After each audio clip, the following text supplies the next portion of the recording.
கலைஞர் இருந்தார் கடைசி வரைக்கும். கலைஞர் ஒரு பெரிய உதாரணங்க. கலைஞர் வாழ்நாள் உதாரணம். இவங்கெல்லாம் சும்மா அரசியல் ஏதோ பேசிட்டு இருக்காங்க. அவர் வாழ்ந்த ஒரு மிகப்பெரிய நமக்கு அரசியல் கலைஞர் திமுக கலைஞரை விடுங்க. அதை தாண்டி கடைசி வரைக்கும் நீங்க வந்து ஒரு ஹியூமன் கேபிட்டலோட புத்தி எப்படின்னு பாத்தீங்கன்னா, ஒரு தந்தையோ அப்பாவோ மகனையோ மதிப்பான். ஒரு கட்டத்துக்கு மேல பால் வாங்க விட்டுருவான். புரியுதா உங்களுக்கு? கலைஞர் வீட்டுல இருந்தாருன்னா அவர் போய் ஆவின்ல பால் வாங்க விட்டுருப்பாங்க. ஸ்டாலின் பண்ணியிருப்பாருன்னு நான் சொல்ல வரல. வீட்டில் இருக்கவங்களே பண்ணிடுவாங்க. வேலைக்காரனே அதை பண்ணுவாங்க. புரியுதா உங்களுக்கு? அவர் கடைசி வரைக்கும் அறிவோடையும் அப்டேட்டோடையும் இருந்ததுனால தான் சாக வரைக்கும் திமுகவின் தலைவராகவே செத்தாரு. இல்லைன்னா முலாயம் சிங் யாதவ் மாதிரி ஆயிருப்பாரு. பையன் முதலமைச்சராகி அப்பாவை கட்சியை விட்டு தூக்கிப்பார்.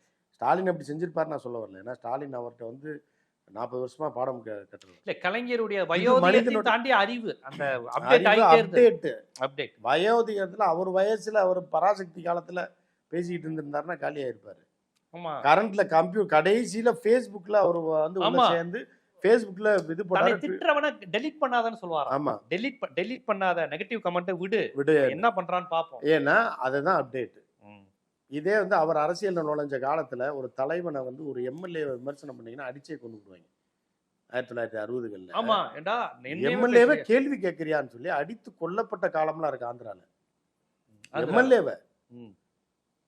ஆனா ஒரு முதலமைச்சராக 4-5 முறை இருந்தவரை எதிர்த்து Facebookல கமெண்ட் போடுறா அப்படி விடுறான்றாருன்னா அவர் எவ்வளவு அப்டேட்ல இருந்திருப்பாரு. நான் உதாரணத்துக்கு சொல்றேன், சம்பந்தம்லாம் கலைஞர்களுக்கு